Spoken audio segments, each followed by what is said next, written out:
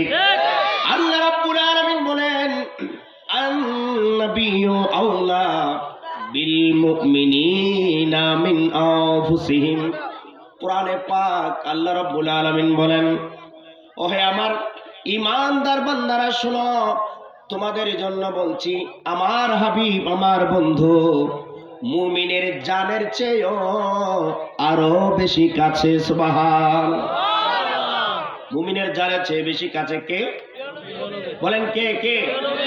মুমিনের জানের চেয়েও বেশি কাছে আল্লাহর নবী আল্লাহর হাবিব আমাদের প্রিয় নবী সাল্লাল্লাহু তাআলা আলাইহি ওয়া আলিহি ওয়াসাল্লাম। অতএব প্রিয় নবী মুমিনের কবরে তশরিফ থাকবেন, এটাই হলো স্বাভাবিক কথা, ঠিক না বেটি? দুনিয়াও প্রিয় নবী, কবরেও প্রিয় নবী, হাসরেও প্রিয় নবী, কঠিন বিচারের দিন প্রিয় নবী। প্রিয় নবী ছাড়া কারো কোনো গতি নাই, কারো কোনো উপায় নাই, এটাই আল্লাহ রাব্বুল আলামিনের ফয়সালা, ঠিক কি না? যারা মুমিন মারা যাবে, ইন্তিকাল করবে, যখন খাটিয়ার মধ্যে তাদের লাশগুলো তোলা হবে, তারা বলবে, ওহে খাটিয়া যারা নিয়েছো শোনো, তোমরা কেন দেরি করছো? তাড়াতাড়ি আমাদেরকে নিয়ে চলো, আমাকে তাড়াতাড়ি নিয়ে চলো, আমি প্রিয় নবীর চেহারা মুবারক দেখব, প্রিয় নবীর দিদার অর্জন করব। আমাকে তোমরা দেরি করিও না, তাড়াতাড়ি কবরে শুয়ায়ে দাও। আওয়াজ দিয়ে বলুন সুবহানাল্লাহ। এটা বুখারী শরীফের হাদিস। যারা মুমিন তারা এই আবেদন করবে সবাইকে, কিন্তু আমরা তাদের ভাষা বুঝি না, কেননা যারা মারা গিয়েছে তারাও কথা বলে, আমরা তাদের কথা শুনি না। যেমন কবর পাড়ে গিয়ে আমরা সবাই জিয়ারত করি, ওই কবরের মধ্যে আমরা সালাম দিই, আসসালামু আলাইকুম ইয়া আহলাল কুবুর। সালাম দেন কিনা? কারা কারা সালাম দেন? হাত তুলেন। মাশাআল্লাহ। নাকি শিরক বেদাত? বলেন। কবরবাসীকে সালাম দেওয়া এটা কি শিরক বেদাত না সুন্নাত? তাহলে কবর জিয়ারত করা সহজ কথা। কবর জিয়ারত করা কি সুন্নাত। হাদিস শরীফে স্পষ্ট, তিরমিজি শরীফের মধ্যে এটার বিস্তারিত আলোচনা আসছে। কবর পাড়ে গিয়ে আমরা বলি আসসালামু আলাইকুম ইয়া আহলাল কুবুর। এর মানে কবরবাসী আমাদেরকে দেখছেন, আমাদেরকে শুনছেন, আমরা কবরে সালাম দিই, তারা সালামের উত্তর দেন। সুবহানাল্লাহ। বিশ্বাস আছে তো সবার? আল্লাহ আমাদের সবাইকে সেই বিশ্বাসে করুক, আমরা যাতে প্রকৃত মুসলমান হতে পারি। কোন মুসলমান? সুন্নি মুসলমান। কারা কারা সুন্নি মুসলমান? আল্লাহু আকবার। ইয়া রাসূলুল্লাহ, ইয়া মাওলা আলী, জিন্দাবাদ। আমরা সুন্নি মুসলমান। কোন মুসলমান? ভয় লাগে? ভয় লাগে? অন্তরে কারো ভয় আছে না? বুকে সাহস থেকে বলবেন আমরা সুন্নি মুসলমান, আমরা কারবালার মুসলমান, ঠিক না বেটি? কারবালার মুসলমান হতে হবে। ইমাম আকবর, ইমাম হুসাইন ইসলামের সৈনিক হতে হবে, না হলে দুনিয়া আখিরাত দুনো জাহান আমার ধ্বংস হয়ে যাবে, ঠিক না বেটি? কবর পাড়ে গিয়ে সালাম দিয়ে আসসালামু আলাইকুম ইয়া আহলাল কুবুর। ওহে কবরবাসী, আপনাদেরকে সালাম। আমি সালাম দিচ্ছি, যদিও বা তারা আমাকে শুনছে, আমি তাদেরকে শুনি না। তারা আমার সালামের উত্তর নেই এবং আমাকে সালাম রিপিট করে। এই আকীদা, এই বিশ্বাস আমাদের রাখতে হবে, ঠিক না বেটি? তাহলে কি বুঝলাম? কবরবাসী যারা ওই কবর পানি গিয়ে সালাম দিচ্ছি, কবরে সালাম দেওয়া এটা প্রিয় নবীর পক্ষ থেকে সুন্নাতুল ইসলাম। আর কবর জিয়ারত করা এটা সুন্নাতুল ইসলাম। শুধু তা নয়, সুন্নাতুল নবী। আমাদের নবী নিজেও কবর জিয়ারত করেছেন। সুবহানাল্লাহ। প্রিয় নবী নিজেও কবর জিয়ারত, একটা দুইটা নয়, কত হাদিস চান আপনাদের জন্য আমি গুনাহগার হাদিসগুলো উপস্থাপন করতে পারবো। স্বয়ং প্রিয় নবী নিজেই কবর জিয়ারত করেছেন। আপনার একটা হাদিস শরীফ কমন শুনতে পান, সেটা হলো শবে বরাতের হাদিস, ঠিক না বেটি? শবে বরাতের হাদিস অনেক জায়গায় শবে বরাতও স্বীকার করা হয়, আপনাদের এদিকে না থাকলেও বিভিন্ন এলাকায় আছে।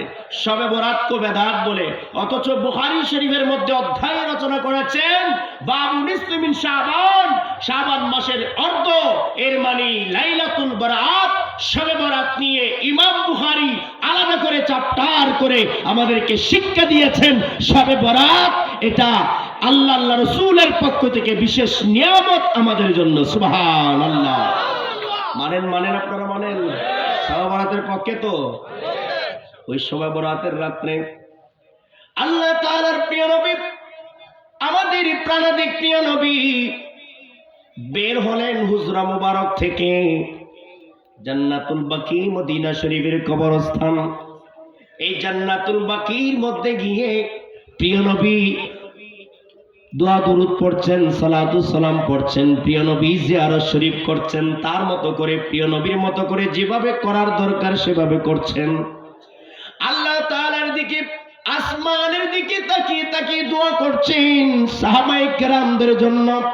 ওইদিকে আমাদের আম্মা জান উম্মুল মুমিনিন মা আয়েশা সিদ্দিকা রাদিয়াল্লাহু তাআলা আনহা, তিনি হঠাৎ করে প্রিয় নবীকে দেখতে না পেয়ে ছটফট শুরু করে দিলেন। বুখারী শরীফের মধ্যে ইমাম বুখারী এই হাদিস শরীফটা এনেছেন।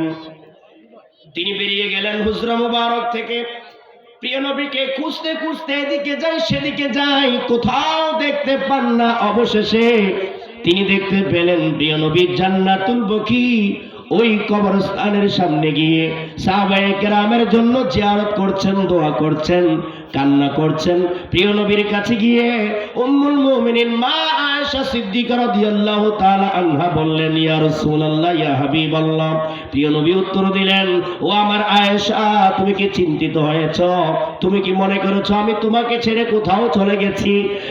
মা আয়েশা সিদ্দিকা রাদিয়াল্লাহু তাআলা আনহা বললেন, ইয়া রাসূলুল্লাহ, না না না, আমার এই চিন্তা নাই, তবে আমি একটু পেরেশানি হয়েছে আপনাকে খুঁজে না পেয়ে। তখন প্রিয় নবীকে বললেন, ইয়া রাসূলুল্লাহ, আপনি এখানে কি করছেন?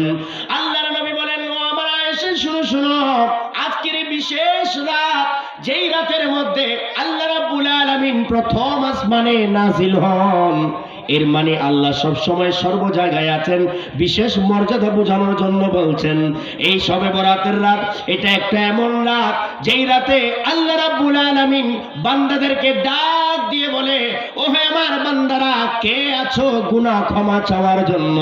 আমার কাছে গুনাহ ক্ষমা চাও, আমি আল্লাহ তোমাদেরকে ক্ষমা করে দেব। কোন রাতে? কথা বলবেন, কোন রাতে? আমার থেকে নয়, বুখারী শরীফ থেকে বলছি। কারো রেফারেন্স প্রয়োজন হলে আমি রেফারেন্স দেব। কোন রাতে? প্রিয় নবী বলছেন, ও আমার আয়েশা, এমন একটা রাত যে রাতে আমি জিয়ারত করছি আমার সাহাবীদের জন্য, আমার আপনদের জন্য আমি দোয়া করছি। ও আমার আয়েশা, শোনো, আজকের এই রাতে আল্লাহ রাব্বুল আলামিন বিশেষ ডাক দিয়ে বলেন, ও আমার বান্দারা, কে আছো ক্ষমা চাও, আমি তোমাদেরকে ক্ষমা করব। রহমত চাও, আমি তোমাদেরকে রহমত দেব। কল্যাণ চাও, আমি তোমাদেরকে কল্যাণ দেব। শান্তি চাও, আমি তোমাদেরকে শান্তি দেব। তোমরা যা চাও আমি তোমাদেরকে তা দেব। আজকের এই রাতটা বিশেষ রাত, তাই প্রিয় নবী হাদিস মুবারকের মধ্যে বলেন, মুমিনের জন্য, প্রিয় নবীর উম্মতের জন্য 5টা বিশেষ রাত আছে। এই 5 বিশেষ রাতের মধ্যে একটা রাত হলো শবে বরাত। 5টা কি রাত আছে? স্পেশাল রাত। কি রাত? বিশেষ রাত। 5টা। বছরে কয়টা? জোরে বলেন, বছরে কয়টা রাত? 5টা রাত মনে রাখবেন। এবার আসুন 5টা রাত সম্পর্কে বলি। 5টা রাতের মধ্যে অন্যতম রাত হলো লাইলাতুল কদর। লাইলাতুল, এটা কি রবিউল আউয়াল মাস? রবিউল সানি কোন মাস এটা? লাইলাতুল কদর কোন মাসে? রমজান মাসে। বলেন না, লাইলাতুল কদর কোন মাসে? 26 রমজান দিবাগত রাত, এটাকে লাইলাতুল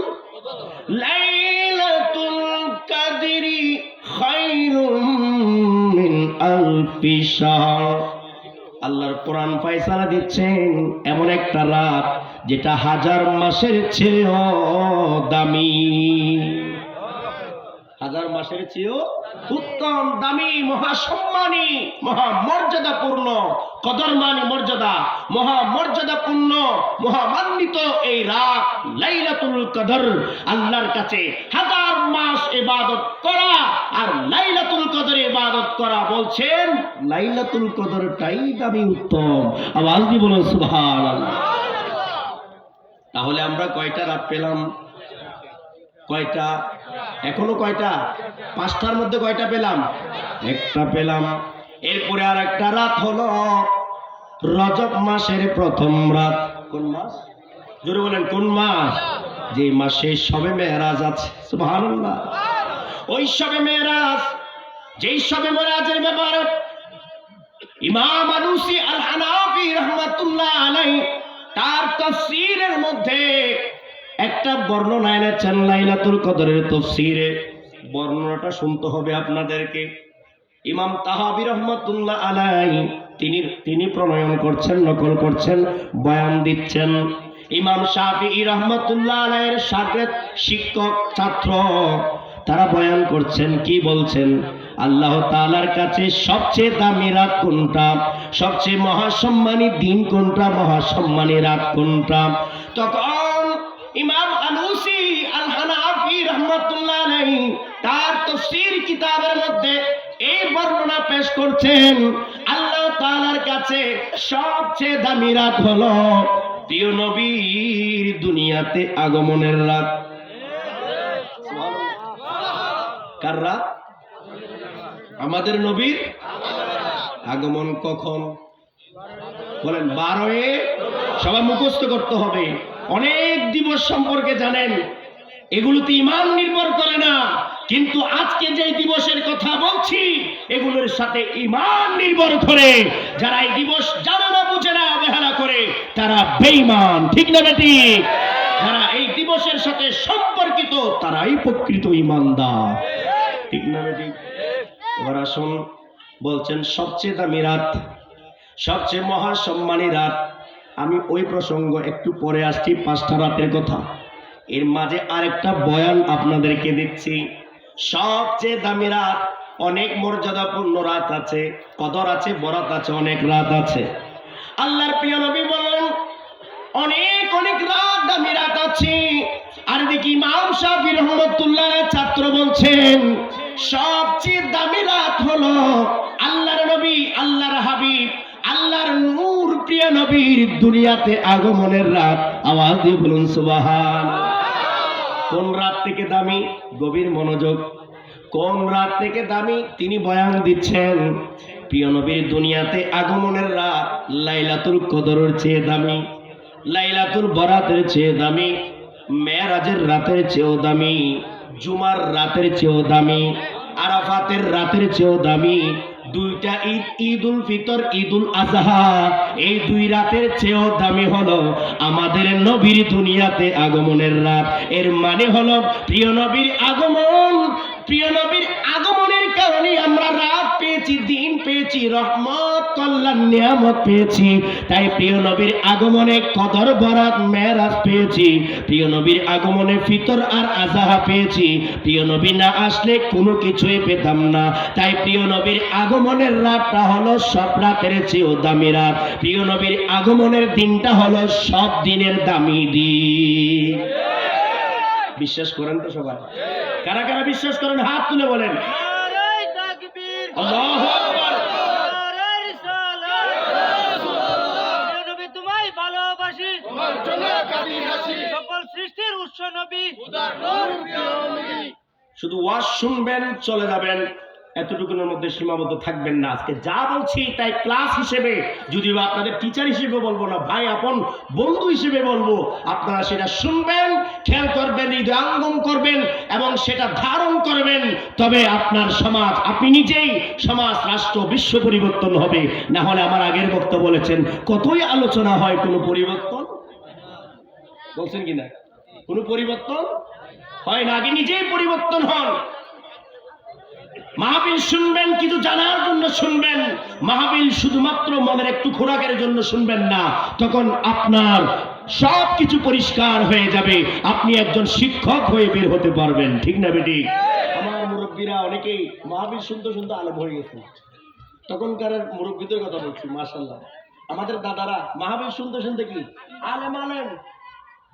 ওনারা কোনো মাদ্রাসায় পড়ে নাই, মাহফিল শুনতে শুনতে আলেম। কেননা তখনের মাহফিল গুলো এলমের মাহফিল হতো, জ্ঞানের মাহফিল হতো। ঠিক না বেটি? এখনের বেশিরভাগ মাহফিল নাট্যমঞ্চ হয়ে গেছে। আল্লাহ তো তাদের এই ধরনের কার্যকলাপ থেকে আমাদেরকে হেফাজত করুক, আমিন বলেন। আরো জোরে বলেন আমিন। আল্লাহুম্মা সাল্লি আলা, জোরে সবাই বলেন, নাবিয়িনা।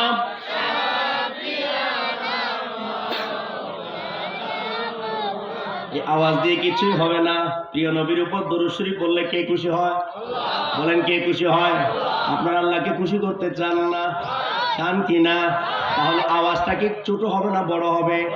আল্লাহুম্মা সাল্লি আলা, জোরে মাশাআল্লাহ, আরো জোরে, নাবিয়িনা।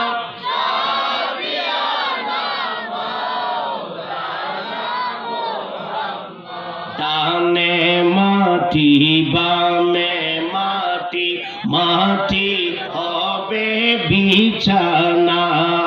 ডানে মাটি হবে বিছানা। অন্ধকার কবরে পাবি নূর, নবীর ঠিকানা। আল্লাহুম্মা, জোরে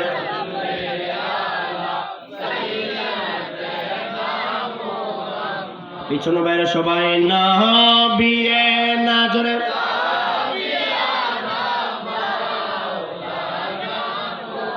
আল্লাহর নবী বলেন দুনিয়ার মধ্যে সবচেয়ে কৃপণ হলো সেই ব্যক্তি যে ব্যক্তির নিকট আমি নবীর জিকির হয়, আমি নবীর নাম উচ্চারণ হয়, আর সে আমি নবীর উপর দরুদ শরীফ পড়ে না, সাল্লাল্লাহু তাআলা আলাইহি ওয়া আলিহি ওয়াসাল্লাম পড়ে না, সালাতু সালাম পড়েন না, দরুদ সালাম পড়েন না, সেই পৃথিবীতে সবচেয়ে বড় কৃপণ। আপনারা কি কৃপণ হতে চান না ঈমানদার হতে চান? আরো জোরে বলেন কি হতে চান? হাত তুলে বলেন কি হতে চান? তাহলে বলেন আল্লাহুম্মা সাল্লি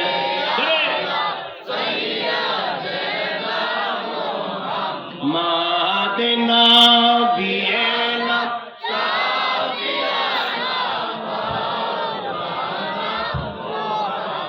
আল্লাহ তুমি দয়া কর, নসিব কর মদিনা। আল্লাহ তুমি দয়া মদিনা। নবীজিকে না দেখাইয়া কবরেতে নিও না। আল্লাহুম্মা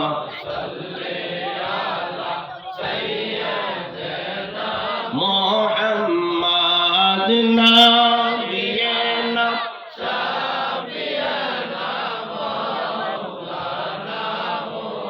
দুনিয়ায় আপন প্রিয় নবী, কবরে আপন প্রিয় নবী। দুনিয়ায় আপন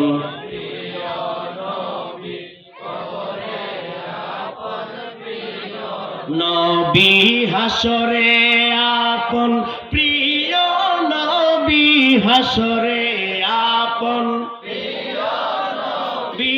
জান্নাতের মওলা প্রিয় নবী। আল্লাহুম্মা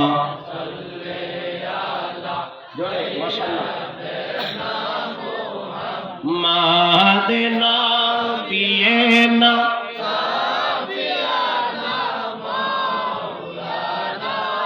আরেকটা হাদিস প্রিয় নবী বলেন, মান নাসিয়া আলাইয়া সালাতান ফানাসিয়া তরিকাল জান্নাহ।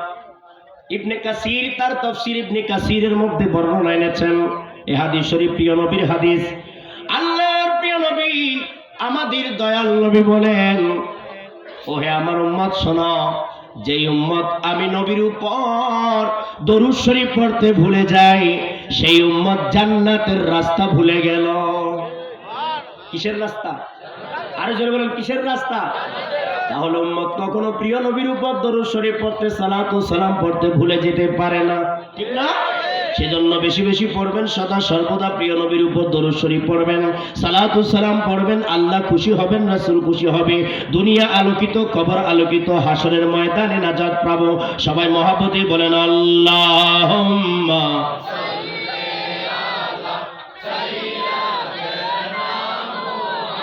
আমাদেনা বিয়েনা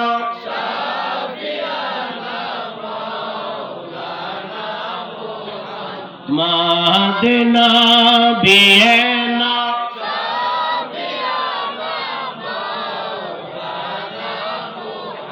সবচেয়ে দামি রাত কোনটা?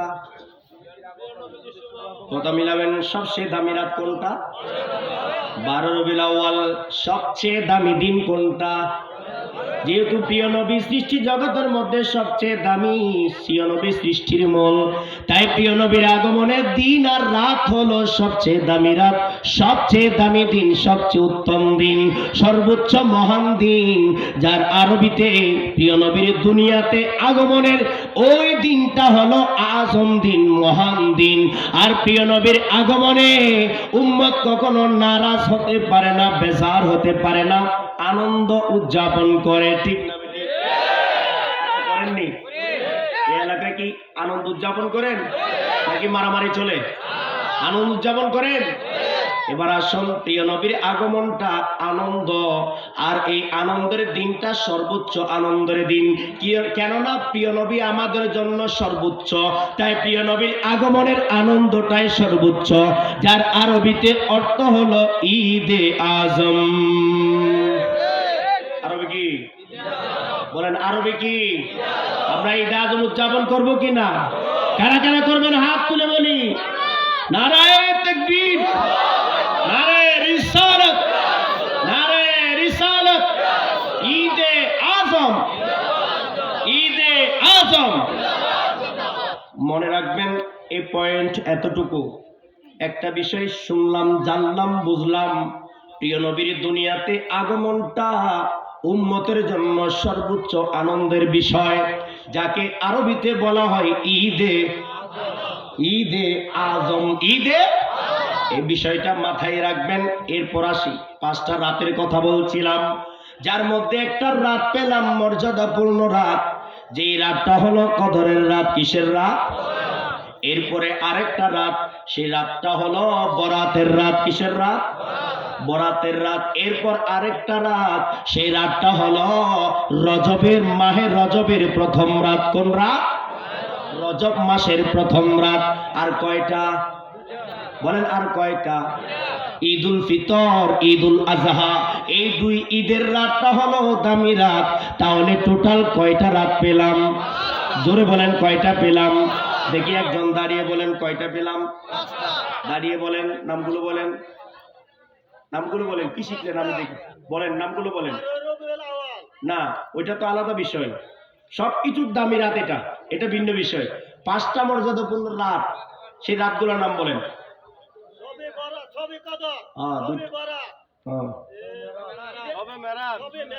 না, রজবের প্রথম রাত।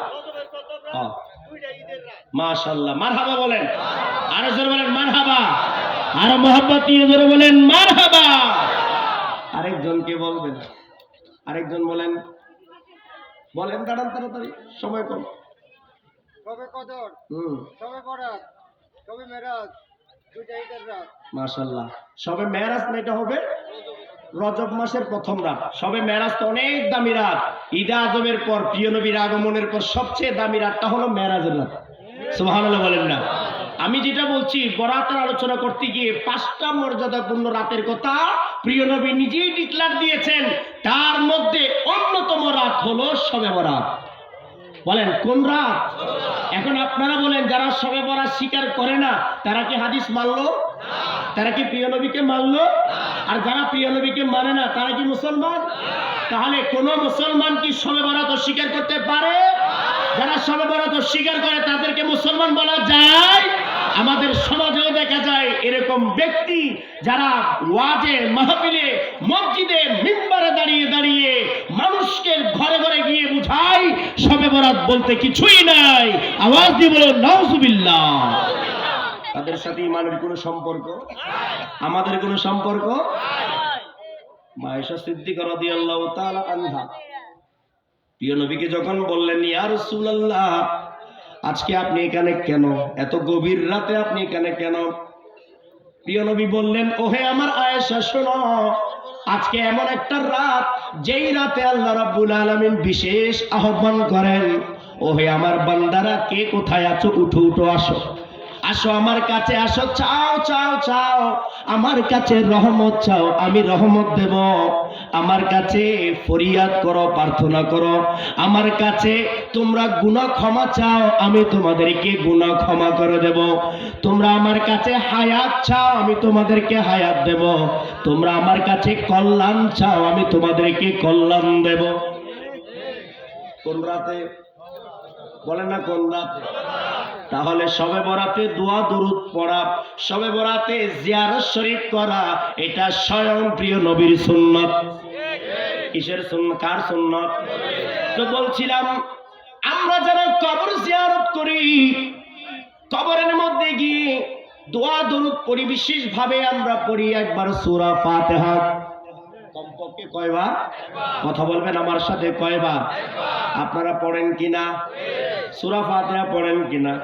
এরপর 3 বার কমপক্ষে কি পড়ি? মাশাআল্লাহ, কি পড়ি?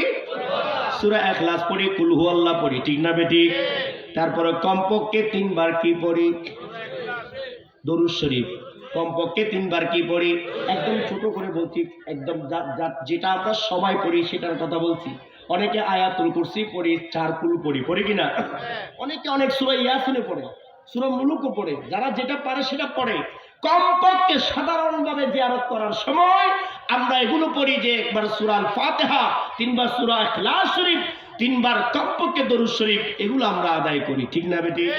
এখন আপনারা বলেন কোরআনে পাক কেউ যদি তেলাওয়াত করে, একটা হরফ যদি কেউ তেলাওয়াত করে, এক হরফের মধ্যে কয়টা সওয়াব? কথা বলবেন কয়টা? আরো জোরে বলেন কয়টা? সূরা ফাতিহার মধ্যে একটা দুইটা নয় শত শত হরফ আছে কি নাই? তাহলে একবার সূরা ফাতিহা পড়লেন কত কত কত সওয়াব পেয়ে গেলেন, আর 3 বার ইখলাস শরীফ পড়বেন কত কত কত সওয়াব পেয়ে গেলেন। আর যদি একবার দরুদ শরীফ প্রিয় নবীর উপর কেউ আদায় করে, প্রিয় নবী বললেন সাল্লাল্লাহু আলাইহি আশরা, কমপক্ষে তার উপর একবার দরুদ শরীফ পড়লে 10 বার নিয়ামত রহমত নাজিল হয়। কমপক্ষে কয়বার?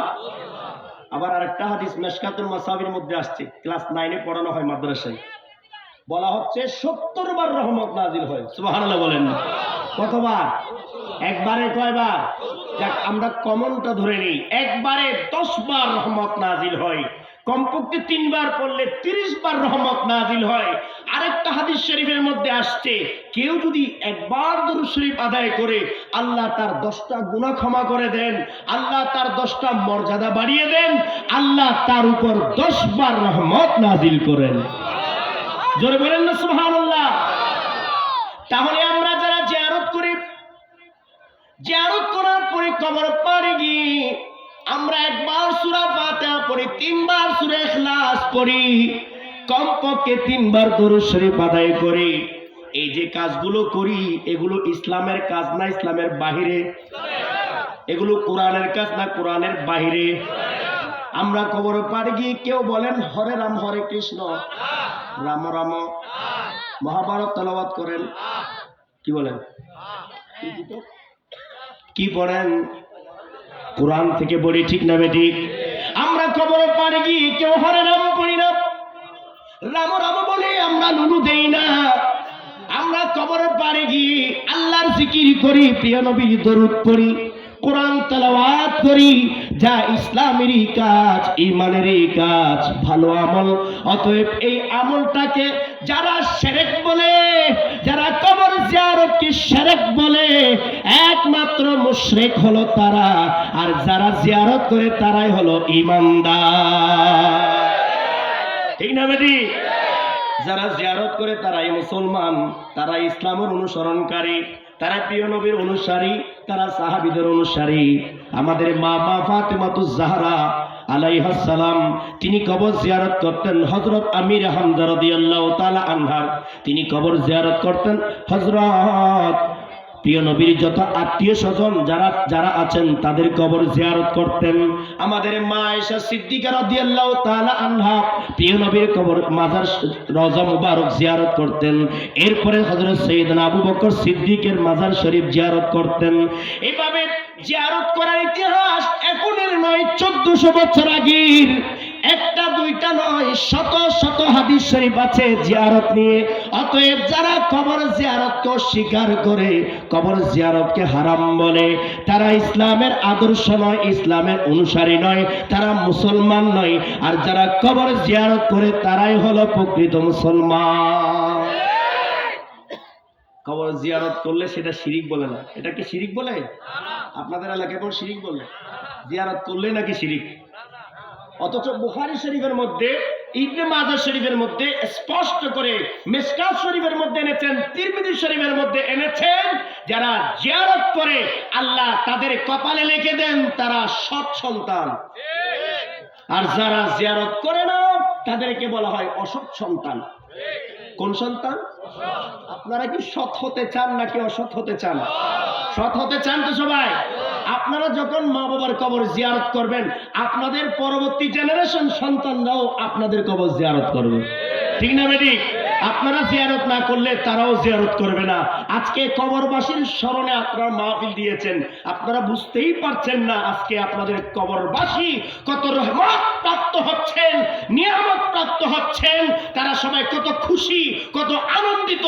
যদি ভিতরের অবস্থা আপনারা বুঝতে পারতেন, দেখতে পারতেন, তাহলে আপনারা বেশি আনন্দিত হতেন। ঠিক না বেটি? তাহলে এই যে কবর পাড়ে কবরবাসীর জন্য আপনারা দোয়া করছেন, আল্লাহ কি এই দোয়াটা বৃথা যাবে? এই মাহফিলটা কি বৃথা যাবে? এই মাহফিলে যারাই সম্পৃক্ত হয়েছেন, সহযোগিতা করেছেন, সবাইকে আল্লাহ রাব্বুল আলামিন কবুল করবেন। ঠিক না বেটি? আল্লাহ আমাদের সবাইকে কবুল করুন, আমিন। ঈমানের মূল প্রিয় নবী, জীবনের মূল প্রিয় নবী, বলুন ইয়া রাসূলুল্লাহ, ইয়া হাবিবাল্লাহ, ইয়া রাসূলুল্লাহ। জোরে একটু আগে বললেন, সবাই আরো মহব্বত দিয়ে বলেন ইয়া রাসূলুল্লাহ,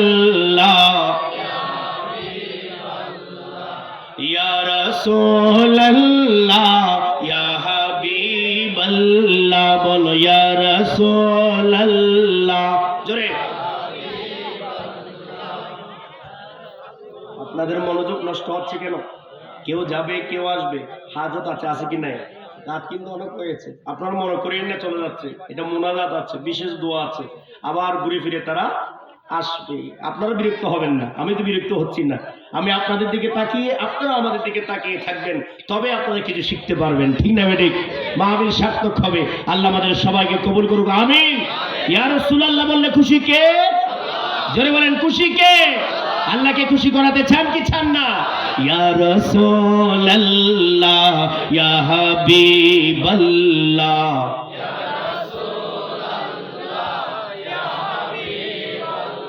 আল্লাহ তাআলার বন্ধন প্রিয় নবী, আল্লাহ তাআলার সংযোগ প্রিয় নবী, উম্মতের মালিক প্রিয় নবী, জান্নাতের মাওলা প্রিয় নবী, ঈমানের মূল প্রিয় নবী, জীবনের মূল প্রিয় নবী, বলেন ইয়া রাসূলুল্লাহ, ইয়া রাসূলাল্লাহ ইয়া হাবিবাল্লাহ পড়ো ইয়া রাসূলাল্লাহ লা ইয়া নবী আল্লাহ দুনিয়ায় আপন প্রিয় নবী কবরে আপন প্রিয় নবী হাসরে আপন প্রিয় নবী মিজানে আপন প্রিয় নবী ইমানের